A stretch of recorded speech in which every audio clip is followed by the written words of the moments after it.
Welcome to the Next Level Human podcast. As a human, you have a job to do.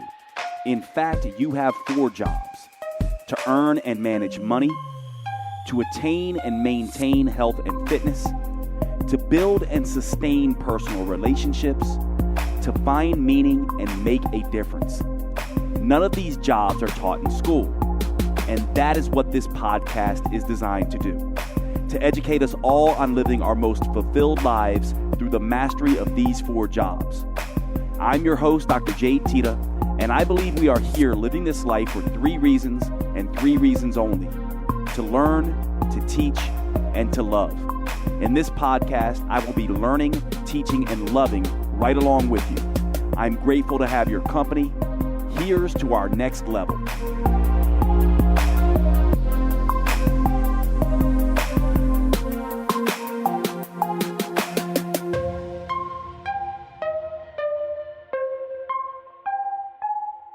It's time to talk about one of our sponsors of today's episode, AG1 by Athletic Greens. Now, many of you have heard me say this before, but I am not a fan of vegetables, which I know is funny given I've been in the health and fitness industry for so long. I blame my mother and father for this. When I was a kid, what they would do was essentially take the broccoli, the Brussels sprouts, the spinach, the collard greens, and just steam them. No salt, no fat, no taste whatsoever, just these bitter greens. And so I developed a distaste for a lot of different vegetables, which has stayed with me into adulthood. One of the things I've done to mitigate that is use a greens powder pretty much ever since greens powders have come out on the market. And I've tried every single one. They started out tasting like swamp water. I found a few that I really like the taste, but recently, one that I have been taking for a very long time, as you all know, I wear a continuous glucose monitor. I found that it was actually spiking my blood sugar because probably the tapioca starch in it, which some people don't respond to tapioca starch with elevated blood sugars. I was. And so it sent me on a mission to find another one.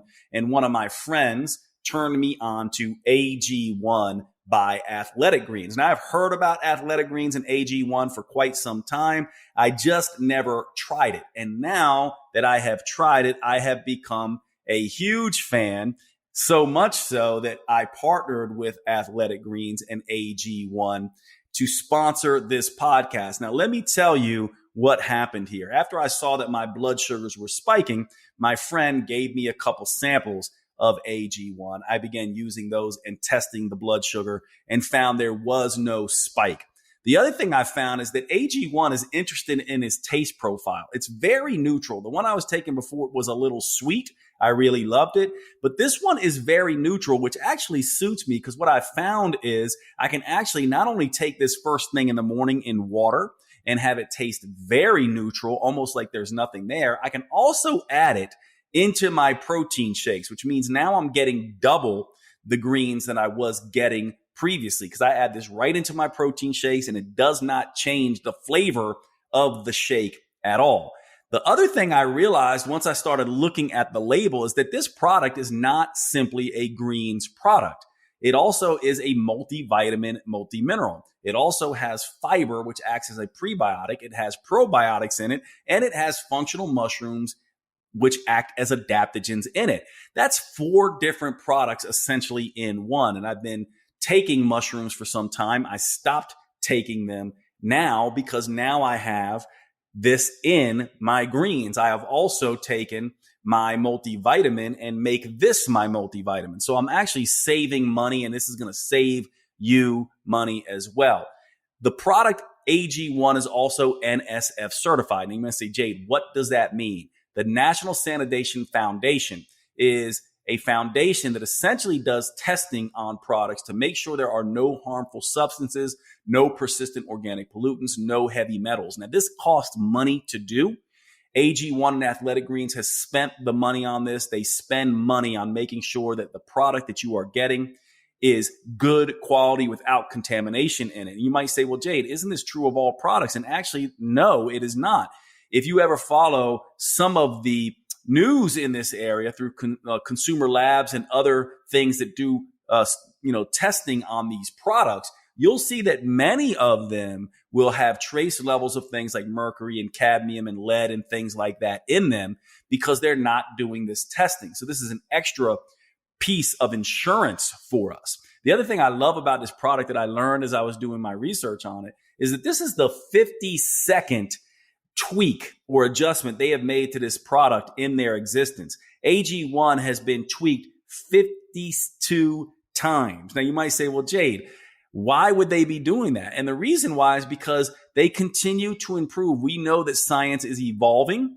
We know that it's not just about more nutrients. It's about balanced nutrients. It's about the Goldilocks effect of this. And they are constantly learning, as we all are, and then constantly adjusting their product to taste better, to be more efficient and effective in delivering the nutrients. It acts as an antioxidant. It acts as a multivitamin. It's a prebiotic, a probiotic, and an adaptogen all in one. They have mastered this over several iterations of this particular product. And so I am a huge fan right now of AG1 and Athletic Greens. And I'm hoping that you will check this out. It's time for all of us to reclaim our health and arm our immune system with convenient daily nutrition. And AG1 does that with just one scoop in a cup of water every single day.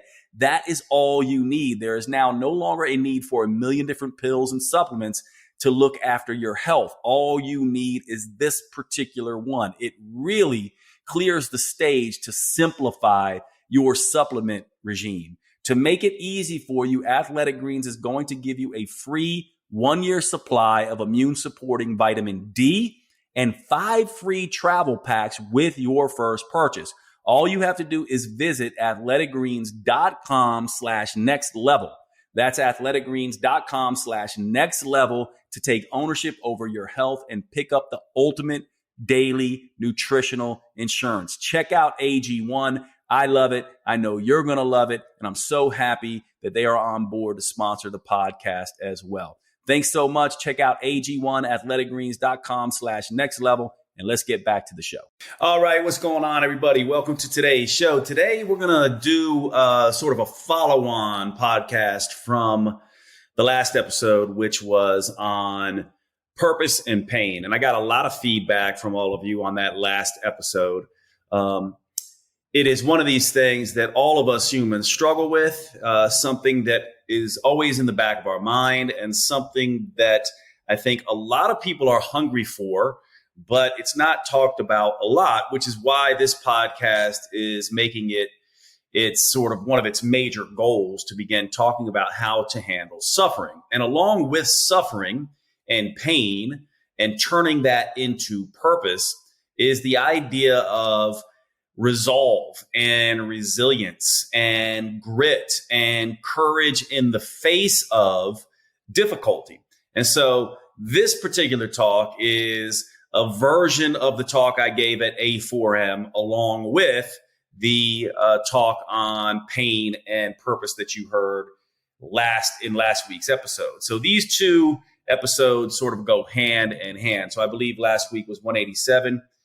This week is episode 188. And so you're going to want to make sure you look at perhaps that one first if you want. 187 was 2 weeks ago, actually. And then this one is going to be 189. So this is a follow-on from 2 episodes ago. So 187 episode and 189 sort of go together. If you haven't listened to 187, you may want to listen to that as well. It doesn't matter which one comes first, but they are designed to kind of go together. So let's get into this topic of resilience. The first thing I want to sort of just draw your attention to is some of the things that I want to cover and make you aware of. And first of all, the differences between physiological and psychological resilience, because obviously in this podcast, we talk an awful lot about metabolism. You know, that's one of my areas of expertise. And certainly we can speak about resilience from the metabolic standpoint, the physiological standpoint. We can also talk about resilience from the psychological standpoint. And today we're really going to be focusing on psychological resilience and how it differs from physiological resilience. And also, there's a lot of talk about grit, if you're familiar with Angela Duckworth and her very popular TED Talk. Oftentimes, resilience and grit sort of are seen as the same, and they're also seen as sort of synonyms with courage as well. And in this talk, I'm going to try to define these a little bit differently to show you that they're not exactly the same thing. We're going to talk about the elements that may contribute to psychological resilience and, of course, the role of purpose in overcoming adversity, which is why episode 187, along with this episode 189, might be important for you. And then what I want to do at the end of this is I want to give you a simple model of how you can begin to program resilience in yourself, or some tools you can use. Now, let's start with the metabolism idea of resilience. This is something that you probably heard before if you're a longtime listener of this podcast. And I oftentimes talk about this as the model of metabolism is usually defined in two different ways, either as a chemistry set or a calculator. And it also is defined as either a fast metabolism or a slow metabolism. And one of the things that I have been pushing for a very long time is that we need a different model for metabolism. It's probably best described as a stress barometer and thermostat. And the reason why is it's adaptive and reactive. Now that right there, that term adaptive and reactive, tells you something about resilience. Because if you're going to be resilient, whether physiologically or psychologically, you're going to need to adapt. You're going to need to react. You're going to need to be able to respond in an appropriate way. And so when we talk about the metabolism responding physiologically to stress, we really oftentimes can see this from the perspective of the sensing and responding nature of metabolism. It senses stress and it responds to stress. And the ability for it to sense stress is a really important aspect of this. And so the way it typically works is the metabolism will pick up signals from the outside world. These are going to be things like temperature, what season it is, food availability, type of food, psychological stress. And this is where this particular episode is going to really come in handy, because obviously what we think about the world determines how we might respond to the world. In fact, trauma, especially at a young age, can set up our metabolic machinery in a way to make us more or less responsive to future stress. In other words, what I'm saying is the way we think about the world is determined by some of the adverse events we've had in life, and that those adverse events and that way of seeing the world, whether we see the world as safe or unsafe, whether we see the world as loving or dangerous, can then determine how we internalize all future stresses. And so these things are completely linked. So metabolism physiologically is certainly linked to metabolism psychologically. And of course, we're going to focus on the psychological aspect today. Now, of course, not only are we responding to outside events in metabolism, but we're also responding to inside the body events. How the mitochondria are respiring, how many reactive oxygen species they're creating, how much ATP we're able to generate versus ADP. For those of you who aren't familiar with the terms I'm using right now, I'll just briefly explain this. In each cell, there's these little energy factories called mitochondria. And when mitochondria do their work to create energy, they can burn that energy very cleanly and produce a lot of good quality energy, or they can burn that energy very dirty. Think of this like a coal plant versus a hydroelectric power plant using sort of water. The coal plant is going to be dirty. It has a lot of carbon output, smoke, so to speak, that it creates as it's doing its job. Now, when a mitochondria spews out this coal smoke, we call that reactive oxygen species. These things can do damage around the body. And so our antioxidant defenses have to work against that. And certainly also the ability to produce more ATP, which is essentially the energy, the electricity that the cell creates, the mitochondria create, versus lack of electricity, which would be ADP. In other words, the mitochondria inside the body when it's making its energy are also sending signals that the metabolism in the brain are picking up. And this is going to determine some of its response or its needs. And so we also have toxins, circadian dysregulation, infection, inflammation, injury, all these things the metabolism is responding to get itself back to homeostasis.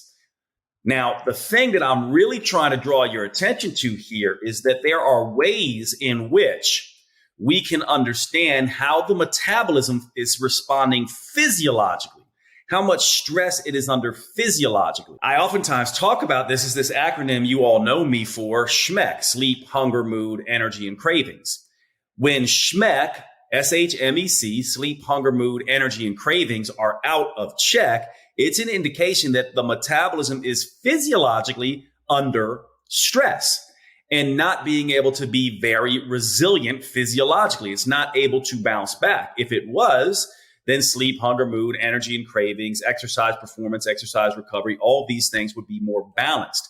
And so the thing that I'm pointing out here for everyone is that if you look at this from a physiological perspective and to see how resilient the metabolism is from a physiological perspective, we can look at these biofeedback sensations of sleep, hunger, mood, energy, cravings, or what I call SHMEC, which many of you who listen to this podcast know that SHMEC, sleep, hunger, mood, energy, and cravings, is also a catch-all phrase for all biofeedback sensations in the body. So this would include exercise performance and exercise recovery and libido and erections and digestive dysfunction and joint pain and headaches and signs and symptoms and, all of these sort of things. And so we want to understand, and many of you do understand through your own study and reading, that the metabolism is sending signals all the time, and you've probably learned to speak some of its language. So you know that when you're hungry or craving or having unpredictable energy and disrupted sleep, that you might be under too much stress and you need to do something to balance that out. But what about psychological stress? How do you know if your body is under psychological stress? How do you know if the psychological stress that we all are, sort of being confronted with in our lives is keeping you from adapting and reacting and keeping you from being less resilient? And also, how do you know that the stories that you're telling yourself about life, your belief about life, whether it's safe or dangerous, or whether people are mean or good, past traumas, whether you've been abused in some way, emotionally, physically, betrayed in some way, how do you know that these old traumas haven't created some psychological rigidity and are keeping you from having resilience? Well, just like there's sleep, hunger, mood, energy, and cravings when it comes to physiological responses and understanding whether you are physiologically resilient, I'm going to suggest that there is also a way to understand whether you are psychologically resilient or psychologically rigid. And I'm going to give you another acronym. So we have the acronym SHMEC for metabolic flexibility or resilience. But what about psychological flexibility or resilience? And here is the acronym I want to give you. The acronym is AFRAID, AFRAID, AFRAID, which stands for, and we're going to go backwards here because I do believe that when we talk about this particular acronym, you want to think about the AFRAID acronym as a hierarchy. So with the last letter in this acronym, D, being depression and being the deepest, most entrenched form of an emotional rigidity. So the D here stands for depression, which in my way of thinking about depression is the inability to find hope. The I in the AFRAID acronym, working backwards, is insecurity, which is the inability to believe in self. The A is anxiety, inability to make a choice. The R is resistance, inability to act. The F, frustration, inability to process what has happened in your life. And the first A, anger, which is an inability to really move on. And when you think about this AFRAID acronym, depression, insecurity, anxiety, resistance, frustration, and anger, working from backwards on that, or anger, frustration, resistance, anxiety, insecurity, depression, working the acronym forward to backward. The important thing to understand here is that just like SHMEC, sleep, hunger, mood, energy, and cravings, AFRAID, anger, frustration, resistance, anxiety, insecurity, and depression are a sign or a warning signal, just like the check pressure gauge in your car for your tires. When you are afraid, feeling anger, frustration, resistance, anxiety, insecurity, and depression, and more importantly, living in these emotional states, being stuck in these emotional states, it tells you that you have some degree of psychological rigidity and are not able to be psychologically resilient in the way you might want. Now, right away, this might be challenging some of you. What I would ask is simply wait before you react. Keep an open mind to try to understand what we are saying here. And I'm going to say it one more time because this can be complex. What we are saying here is that there is a degree of physiological resilience or rigidity. The way we react physically, metabolically, the biochemistry of our body. And we talk about that as SHMEC, sleep, hunger, mood, energy, and cravings, and all other biofeedback signals. When these things are out of check, it is a good indication that you are physically not able to be resilient. AFRAID is a new acronym we're presenting today that you have probably never heard me talk about. And this AFRAID acronym, anger, frustration, resistance, anxiety, insecurity, and depression, is the psychological equivalent to SHMEC. When you are stuck in AFRAID, any of these emotions, anger, frustration, resistance, anxiety, insecurity, depression, just as SHMEC is an indication that you are not metabolically resilient, this tells you when you are AFRAID, stuck in any of these emotions, that you may not be able to psychologically be resilient.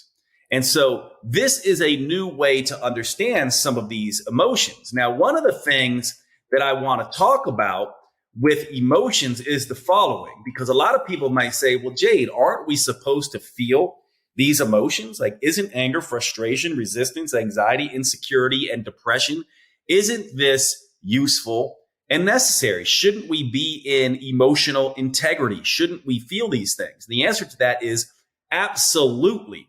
However, emotions are meant to be felt, not lived. And what I mean by that is that emotions are supposed to be felt, be examined, be used as guideposts to learn, just like we talked about in episode 187, that when you have an emotional reactivity, this is sort of like a bleeding wound and you have to tend to it. But if you are stuck in an emotion, what this means is that you're not tending to this bleeding wound. You're actually not doing what you need to do to take care of this, and you're having some degree of psychological rigidity. Now, this is a hypothesis. It's one of the things, one of the reasons why I am going back and getting my PhD in transpersonal psychology, because I want to study this particular hypothesis and see how much water it holds, to see if it's actually a viable hypothesis. I certainly have seen this clinical, but right now it's a clinical model, not necessarily an evidence-based model. But I'm presenting this hypothesis to you, hoping it is useful for you, because I do know that it is useful clinically. How much it translates into an actual viable evidence-based model remains to be seen. But hopefully you can see the utility of going, is my SHMEC in check? Yes or no? That tells me a bit about my physical metabolic resilience. And am I stuck in AFRAID or not? And that tells me a little bit about my psychological flexibility and resilience. And once again, AFRAID is anger, frustration, resistance, anxiety, insecurity, and depression.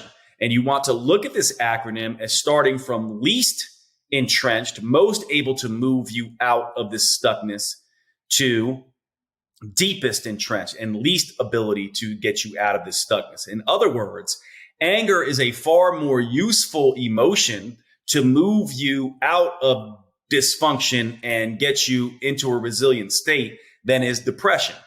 Depression is very difficult as a very low energy signature in a sense. We all know what this is like. When we feel depressed, it's difficult to find hope to move forward.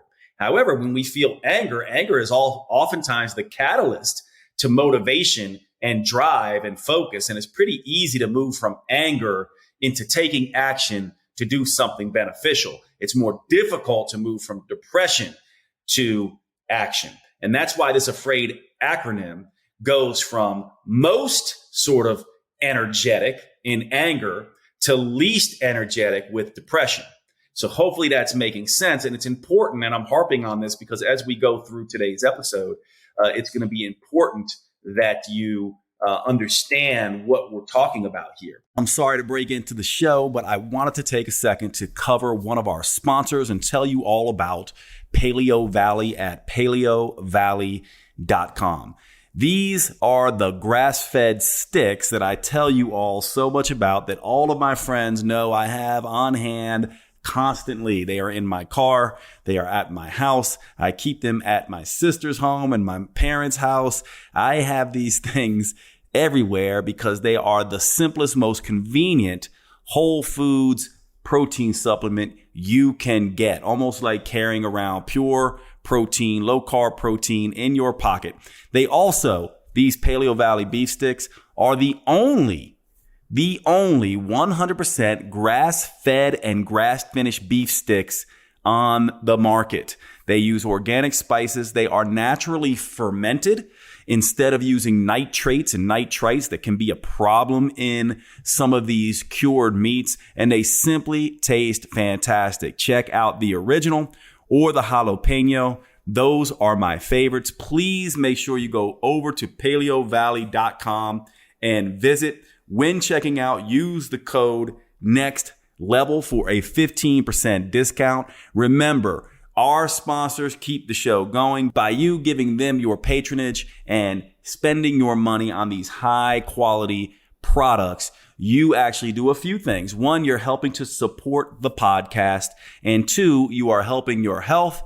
And three, you are making sure that good quality companies like Paleo Valley can be out there doing their business, changing the world, making the earth better. One of the things you may not know about this is that grass-fed organic and grass-finished beef is doing something that is so utterly important for our environment, actually helping to repopulate the topsoil. A lot of people don't know this, but our topsoil is being extremely depleted, and raising animals, especially cattle, the correct way helps to get that topsoil back. This is one of the reasons why I love Paleo Valley. Not to mention it tastes fantastic, but they're one of these companies like my other sponsors, Cured Nutrition and Organifi, that are doing the right things by the environment. I really appreciate everything they do, and I hope you will check them out. Thanks so much. paleovalley.com. Use the code NEXTLEVEL. And now back to the show.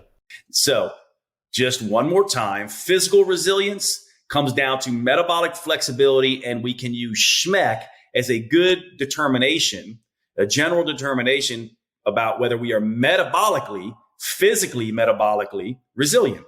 And we can use AFRAID, this acronym, to see if we are psychological resilient.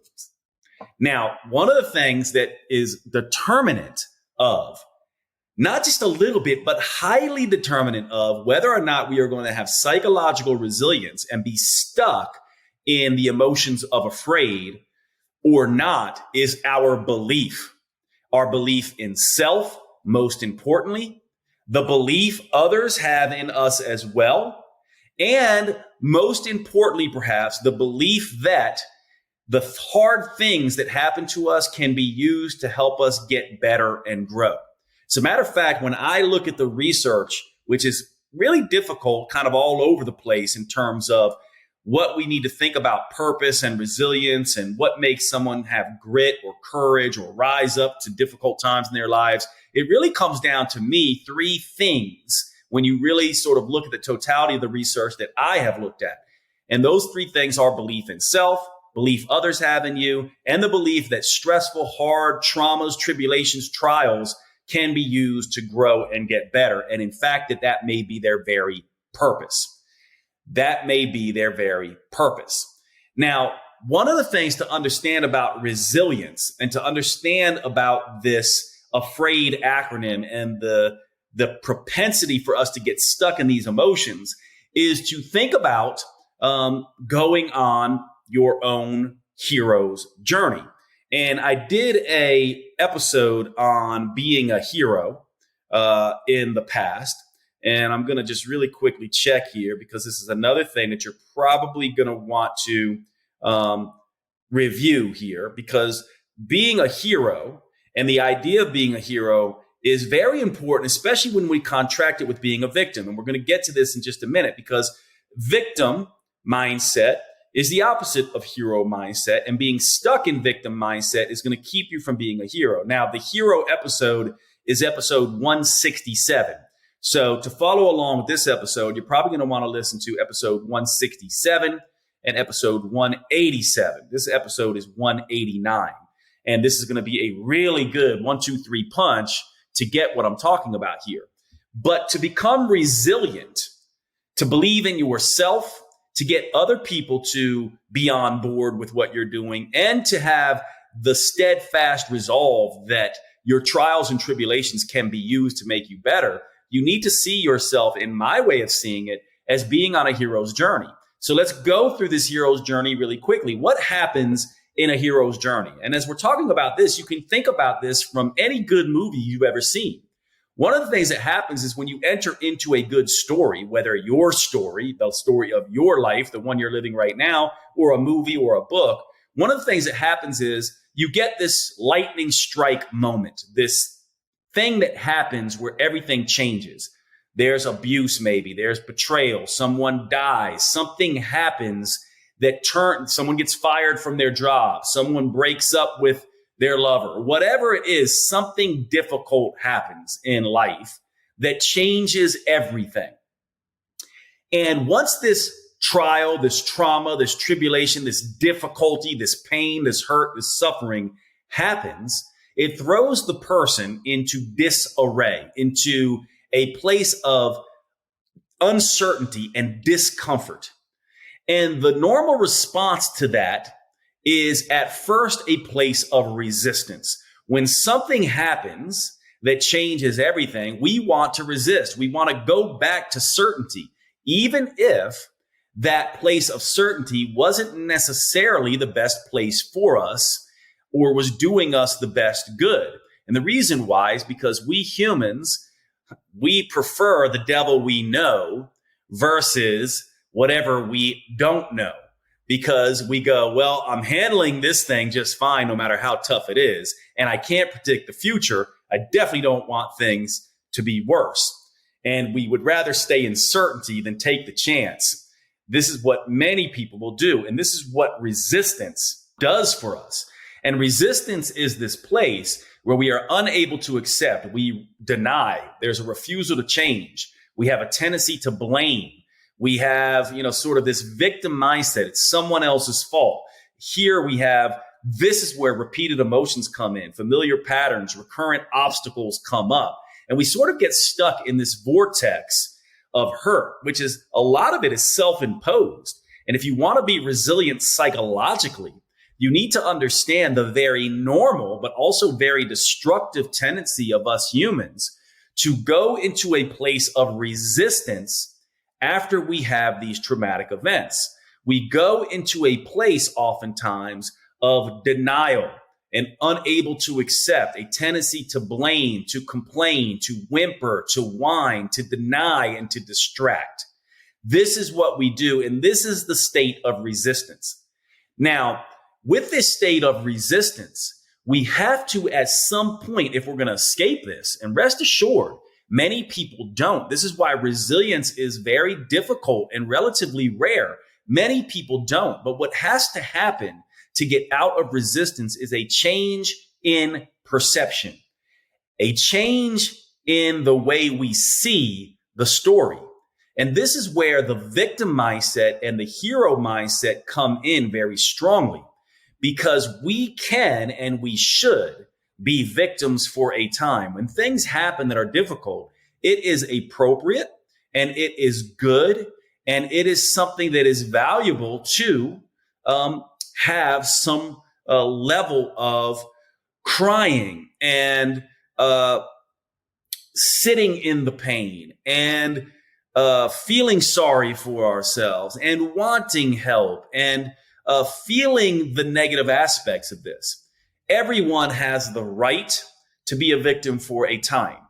And as good humans, we should also realize that we should allow people to be victims for a time. No one would, see someone get hit by a car, run up to them right away and say, hey, get up and walk it off. It's no big deal. Instead, we would have empathy. We would tend to them. We would understand if they got up and started yelling at the driver, or reacted in some emotional way. However, 4 months later after this accident happened, if the person is still complaining about their accident, blaming the driver and acting this way, we may not be as amenable to this mindset, right? And so, yes, being a victim for a time is important, but everyone at some point must make a choice to cease being the victim. And let's face it, many people don't. Many people continue to be the victim. Many people live victim. And if you're living victim, in my way of looking at this, you're living afraid. You're being stuck in one of these emotions, the afraid emotions. Does this make sense? Hopefully this is making sense. So it's not to say that we shouldn't, take care of victims and we should pretend like people aren't victims. It's simply to say that at some point, the victim has to make a choice to move out of victim, to stop living in victim. And if they don't, they are only hurting themselves and they're compounding the injury further. And this is a perceptual shift. It's a realization. And that starts with an acceptance of what happened and an awareness of the underlying stories. Oftentimes, and this is going to seem a little bit woo-woo perhaps, but I have a theory that oftentimes, perhaps the entire point of pain and suffering is to force us to look deeply and critically at the stories that we're telling ourselves. For example, one story might be that, my lover, my significant other, my romantic partner is always going to be there and I can rely on them and I can outsource some of my worthiness, some of my self-esteem, and some of my need to take care of myself to them. And this is normal, right? We would all sort of agree with this. However, we also understand that your lover can leave. Your lover can cheat on you. Your lover can betray you. Your lover can die. And all of a sudden, that seed story, that underlying story of that they can, they should, and they are part of my life that is going to be there forever blows up in whatever way, shape, or form. As a reminder that as adults, we know full well that in the end, we are ultimately always responsible for self. And the degree to which we outsource that responsibility is the degree to which we remain vulnerable. Now, being vulnerable is wonderful. So we certainly need to be vulnerable to let love in and to let people take care of us. However, we also always have to stay in control of who we are and take control of our own lives and not outsource completely our sense of worthiness, self-esteem, and our ability to take care of ourselves. So when you move out of resistance, you get to this place where you go, okay, I need to take care of myself. I need to take ownership. I need to, regardless of whose fault it was, I need to be someone who accepts what happens, no matter how bad it is, take ownership of it, and realize that I have to separate myself from my old self. I have to kill off the old person who believed in these stories that kept me stuck. And I need to begin to write new stories, to move in a different direction, and to see this as growth for change so that I can rise from the ashes of who I was to who I am meant to be. This is resilience at its core. Resilience essentially says you just got your ass beat. Now rise up learn from the lessons, and be different. Kill your old self, birth your new self. This is ultimately what it's all about. And in life, if we're doing life correctly, we are constantly killing our old selves and birthing our new selves. And once we get this realization, what we are confronted with is this idea that, oh my gosh, I can be something different. And that's exciting. And we also are confronted with this idea of, oh my gosh, I can be something different. And that's terrifying.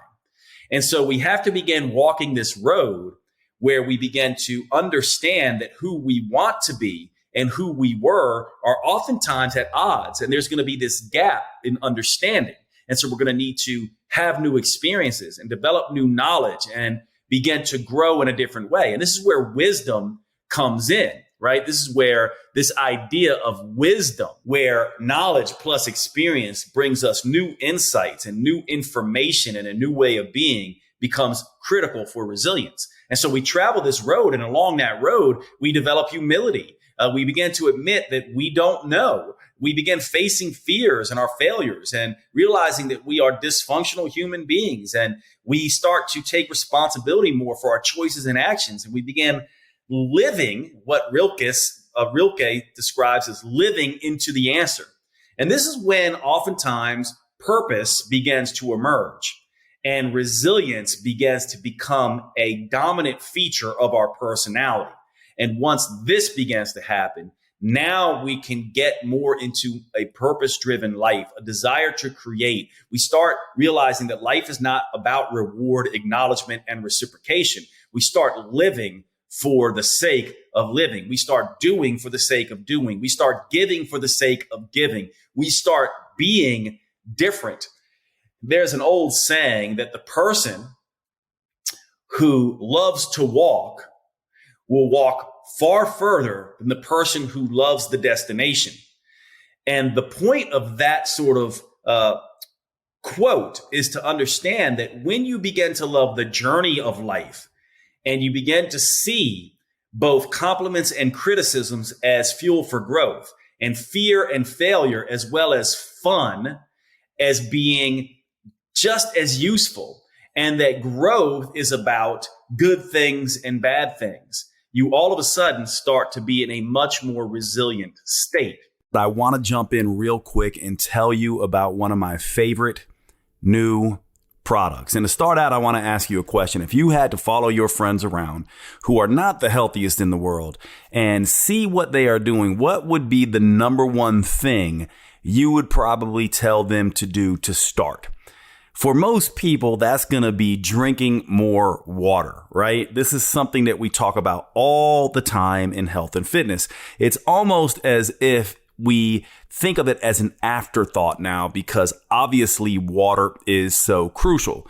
However, we oftentimes get this wrong. For example, did you know that when it comes to hydration, just drinking water can make things worse? Most people don't know this. Why?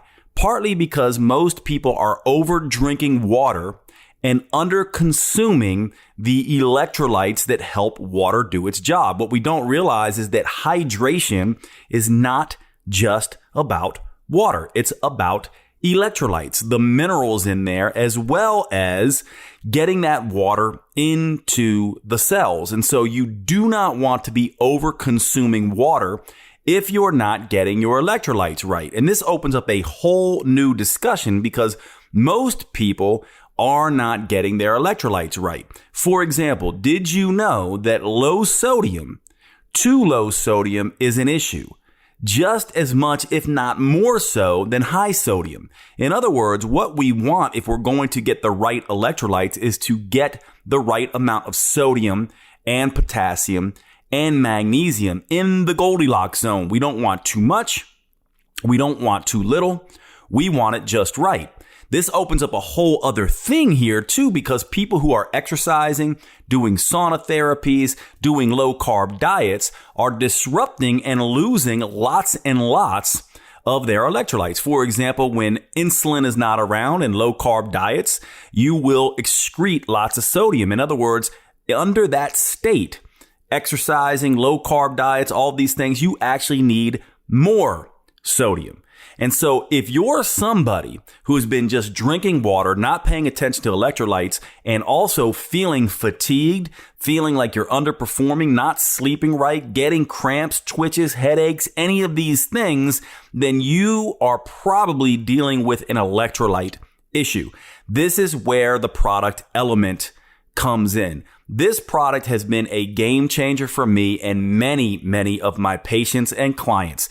This is a rehydration electrolyte beverage, basically. It is a powder of electrolytes formulated with 1,000 milligrams of sodium, 200 milligrams of potassium, and 60 milligrams magnesium without the added sugar and other nonsense that comes in beverages like Gatorade. This stuff is basically a rehydration beverage on steroids. It is the thing that is going to replenish your electrolytes in the right ratios, decrease fatigue, really correct chronic dehydration. And by the way, many people are dehydrating themselves, becoming hyponatremic, low sodium, when they're consuming too much water. You need your electrolytes on board, especially if you are someone who is losing lots of sodium and other electrolytes through low carb diets and lots of exercise. This is where Element comes in. Element is a new sponsor to the Next Level Human podcast. I cannot recommend this product enough. I have been using this stuff for months now, and I have immediately seen changes in my energy levels. I feel like I'm operating on a whole other level, and I have seen this as being the primary thing that people who have been using Element have been telling me, that their fatigue is getting better, especially fatigue that comes after very intense workouts that involve lots of sweating and lots of intense output from the nervous system. Please check out Element. Use the code NEXTLEVEL, drinkelement.com. That's DRINKLMNT.com. Drinkelement.com, and let's get back to the show. And so as a reminder, as you become a more resilient person, you have to be able to spot when you are stuck, when you have stuck emotions, when you're living in afraid, when recurrent obstacles come up, when repeated patterns happen again and again. This is where you begin to understand that I'm not being resilient and I'm holding myself back psychologically. And rest assured, where you go psychologically, you go physically, in the same way that where you go physically is oftentimes where you go psychologically. In other words, what I'm trying to say is metabolism is both your psyche and your physical body. And you tell me, which one do you think drives more change? I'm suggesting that it is the psyche ultimately that drives more of the change. Now, one of the things with resilience that is important for us to understand, and this is where we have to understand it is difficult. We have to have empathy and compassion for people and give them each their own time in moving from a victim state to a hero state. Everyone's a little bit different, and everyone has different resources, right? Think about someone who was raised with loving parents, had resources in terms of food on the table and monetary resources, versus someone who was raised with just a mom and the mother is not at home and was food insecure and was having other environmental factors that were going on in their environment, violence and things like that. Who do you think is going to have more of a leg up in terms of resilience? Well, probably in most cases, the individual who had a loving family and monetary resources and a more safe environment. However, what's beautiful about this, and we all know, is that's not a guarantee. In other words, there are plenty of people that come from violent, traumatic exposure to stress with insecure homes who are the most resilient people in the world. There's also people who come from these homes that have everything, that become, coddled and victim mindsets. And so this is why I make the point that ultimately it does come down to a choice that people make.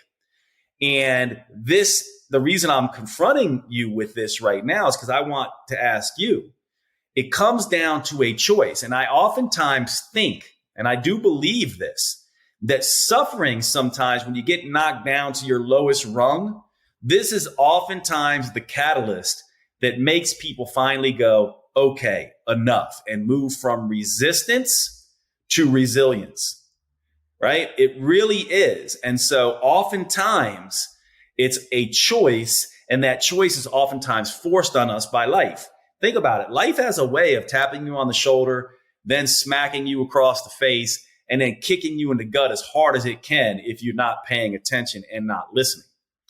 And what the research actually shows on resilience is there are many, many strengths that we can have here. One of the most important strengths that we can have when it comes to resilience is purpose. And that's why episode 187 is so critical for you to go back and review when you think about this particular episode and listening to this episode. Now, I want to stop here really quickly and just do some definitions really quickly. What's the difference between courage, resolve, resilience, and grit? Well, courage really is this idea of having strength in the face of pain or grief or hardship. It's the ability to carry out an action despite being stuck and afraid, right?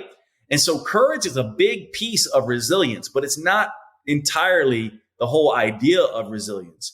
Resolve is sort of the determination to do something, right?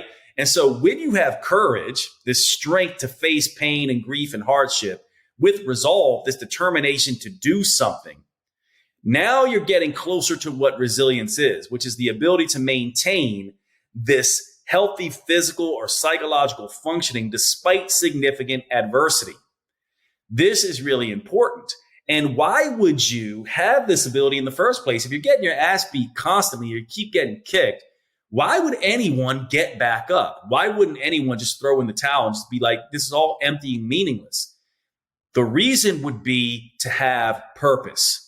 Purpose is what animates resilience.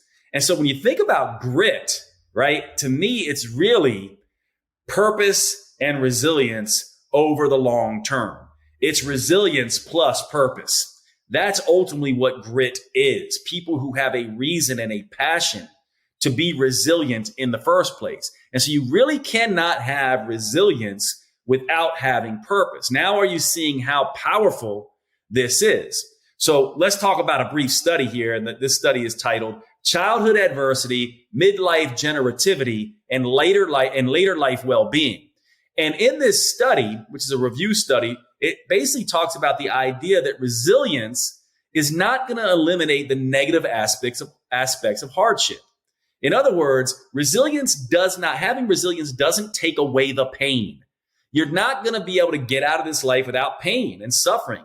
And hurt. That's just the way it is. So being resilient does not eliminate pain.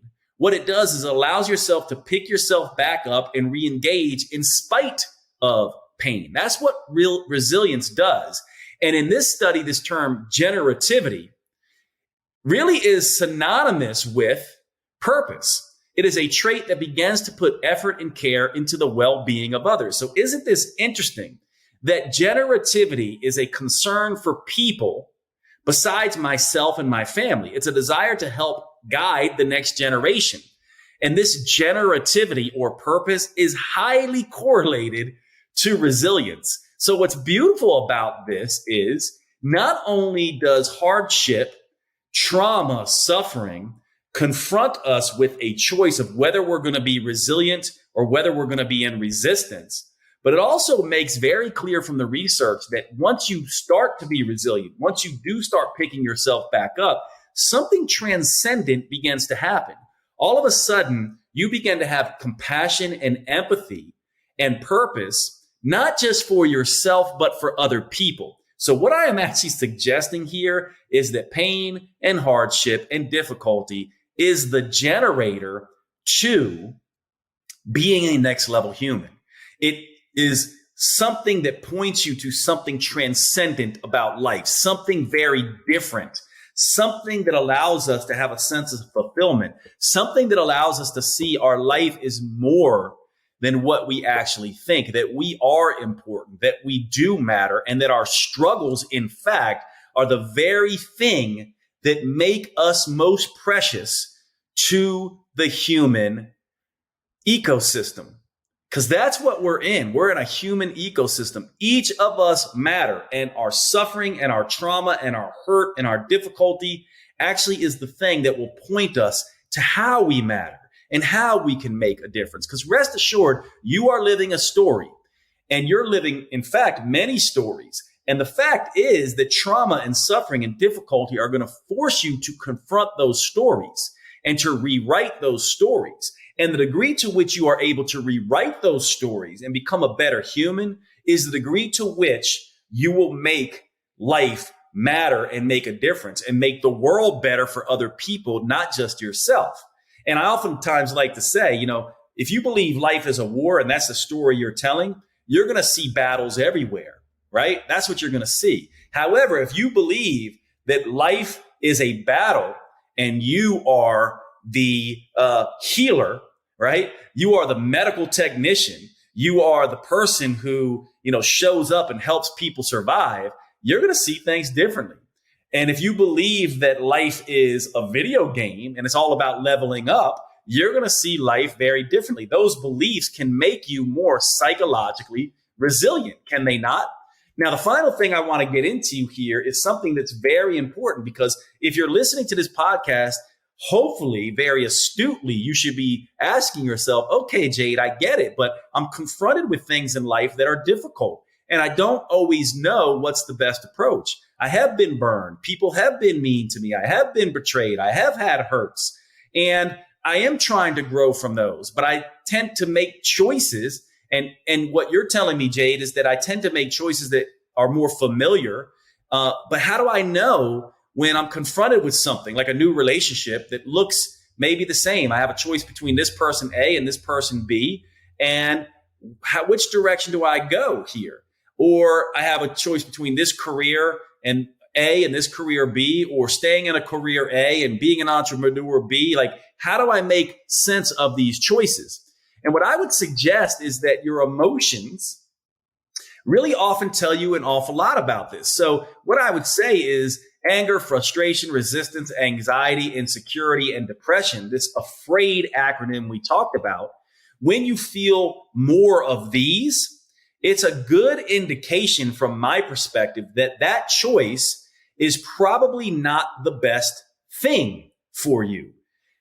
However, if you feel more excitement, discomfort, yes, a little bit of fear, uncertainty, but it comes along with possibility and hope, this might be a better place for you to go. So if you're left with two choices, and one choice immediately elicits anger, frustration, resistance, anxiety, insecurity, and depression, and the other choice is presenting you with excitement, discomfort, fear, uncertainty, possibility, and hope, then you may want to move in the direction of excitement, discomfort, fear, uncertainty, possibility, and hope. And notice that discomfort, fear, and uncertainty, these are not necessarily positive emotions, right? They can seem very similar to insecurity, anxiety, and resistance, right? So how do you know? Because these two are a little bit different. So what happens is once you make the choice, right? So one choice might be more fear-based, but be familiar to you and may have more certainty and more comfort in it, versus the other one may have that same fear, but it's more foreign, uncertain, and uncomfortable. What I'm suggesting to you is that you will always go towards more familiarity, more certainty, and more comfort. But a resilient person, someone who's trying to,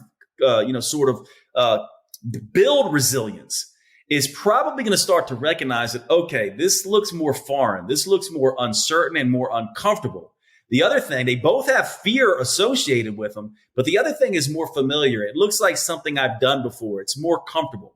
I would suggest, to the degree that which you can, is to begin to move in the direction of things that are fearful, foreign, uncertain, and a little bit uncomfortable, that come with a bit of hope and excitement. This idea that, oh my gosh, that is a little bit scary for me, but it's also very different, and I might learn a ton, and I could grow from that.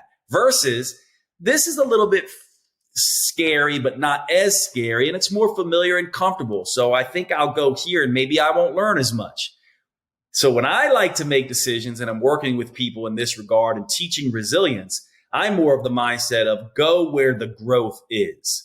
As scary as that is, because it's going to be scary on both hands. What would you rather do? Repeat old patterns and deal with the same old difficulty and be stuck and afraid? Or be a little bit scary, grow, and get out of those old patterns? Of course, most of us would choose the latter, and that is what determines resilience. Now, how do we do this, right? To wrap up this particular podcast, how do we do this? Well, many people like to talk about this idea of the law of attraction. You probably heard about this or read the book or the documentary. And this idea is, you know what? You want something different in life. You're tired of repeating these same patterns, these stuck emotions. You don't want to live in afraid anymore.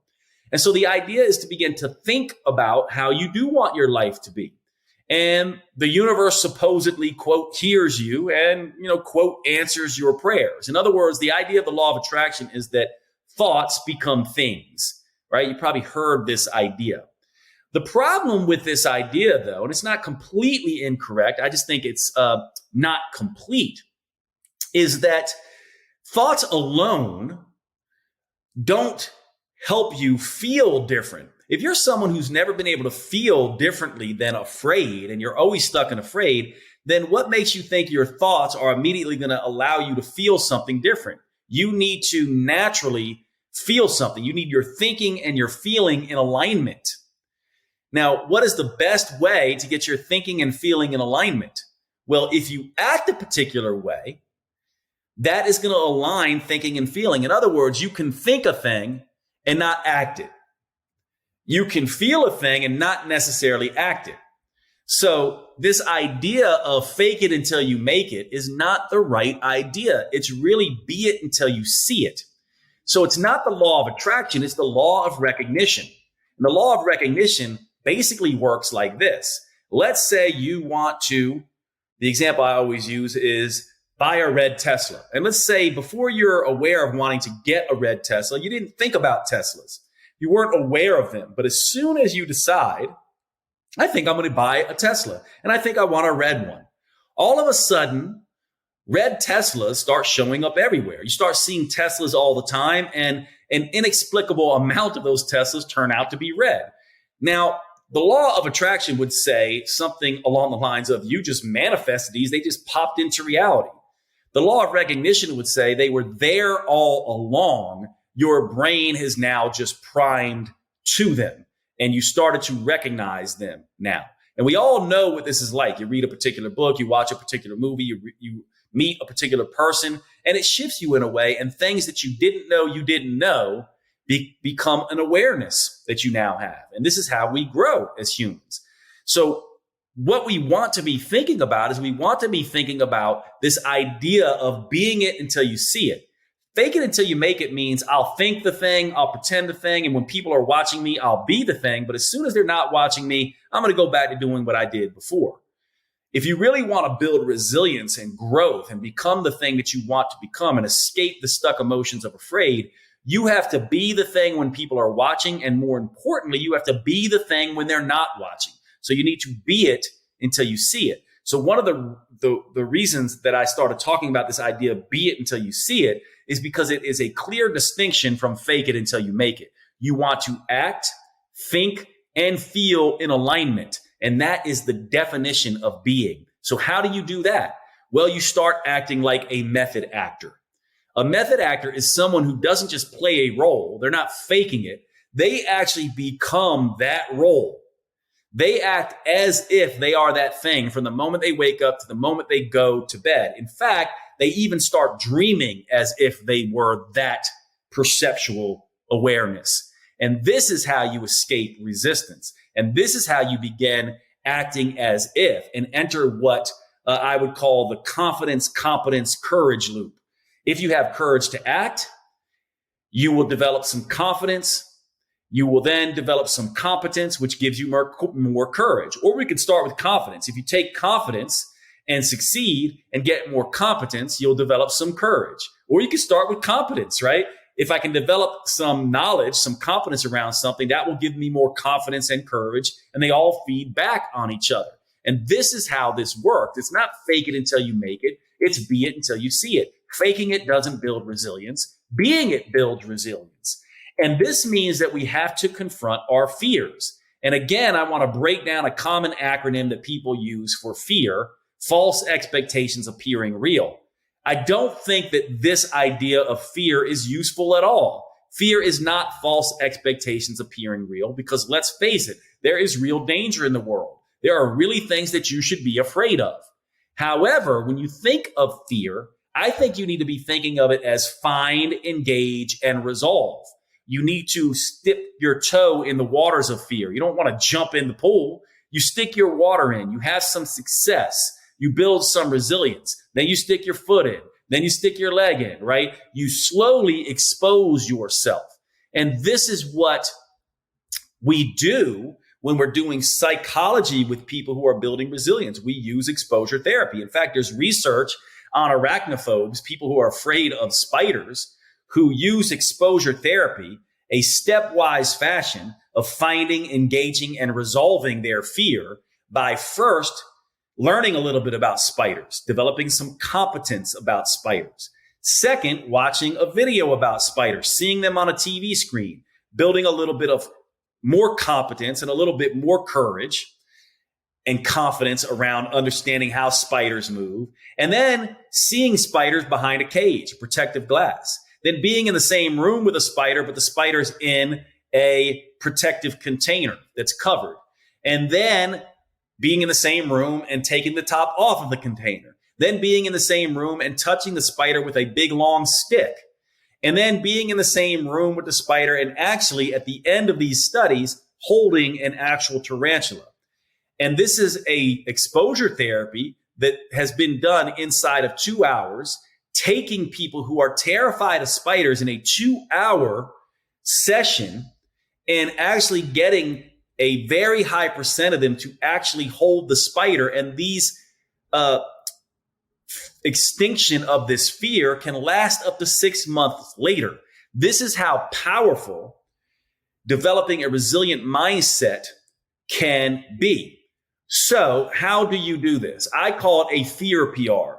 You pick any fear, any small fear, and you begin to chip away at it. So for example, a fear of sharks.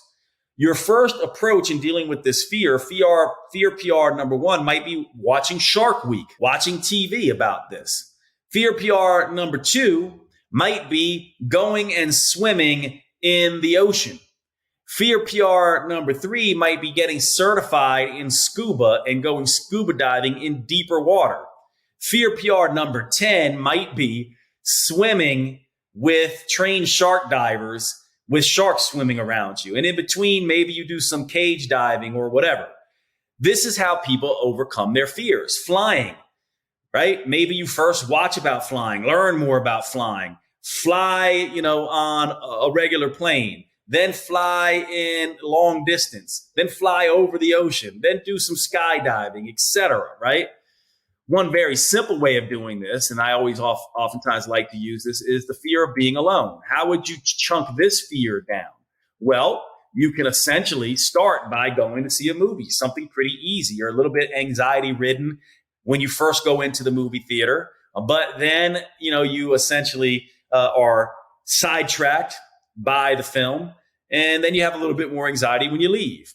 That would be fear PR number one of being, a fear of, sort of being around people, fear of, sort of agoraphobia or being alone, right?